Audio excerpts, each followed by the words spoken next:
Hi எல்லாருக்கும் வணக்கம். இன்றைக்கி நம்ம வீட்டில் எங்கள் அம்மாவோட ஸ்டைலில் குடல் குழம்பு எப்படி செய்யலான்னு பார்க்கலாம். ஒரு கடாயில் எண்ணெய் ஊற்றிக்கோங்க. எண்ணெய் காஞ்சதும் சோம்பு, பட்டை, இலை இதெல்லாம் போட்டு தாளித்து அதில் சின்ன வெங்காயம், கருவேப்பிலை சேர்த்து ஒரு பெரிய பீஸ் இஞ்சியை தட்டி போட்டுக்கோங்க. அதுக்கப்புறம் அதில் தக்காளி சேர்த்து க்ளீன் பண்ணி வச்சுருக்கிற குடல் அதில் சேர்த்து உப்பு போட்டு மஞ்சத்தூள், மிளகாய்த்தூள் சேர்த்து நல்லா வதக்கிக்கோங்க. அதுக்கப்புறம் தேவையான அளவுக்கு தண்ணி ஊற்றி ஒரு குக்கரில் ட்ரான்ஸ்ஃபர் பண்ணி ஒரு 5 to 6 விசில்ஸ் வச்சுருங்க. தேவைப்பட்டால் இன்னும் 2 விசில் கூட கூடுதலாக வச்சுக்கோங்க.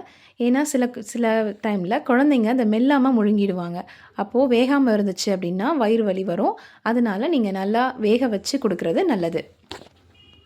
மட்டன்லேயே மற்ற எந்த பார்ட்டுக்கும் இல்லாத ஒரு மருத்துவ குணம் இந்த குடலுக்கு உண்டு.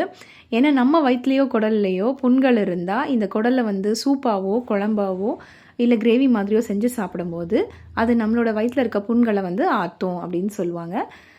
இப்போ நாங்கள் இதில் பிடிக்கரணையும் சேர்த்துருக்கோம். இந்த பிடிக்கரணை இதில் இருக்கிற கொழுப்பு சத்தை நமக்கு அட்ஜஸ்ட் பண்ணோம் அப்படின்னு சொல்கிறாங்க. அதுக்காக இதில் பிடிக்கரணை கிழங்கு இதில் போட்டிருக்கோம்.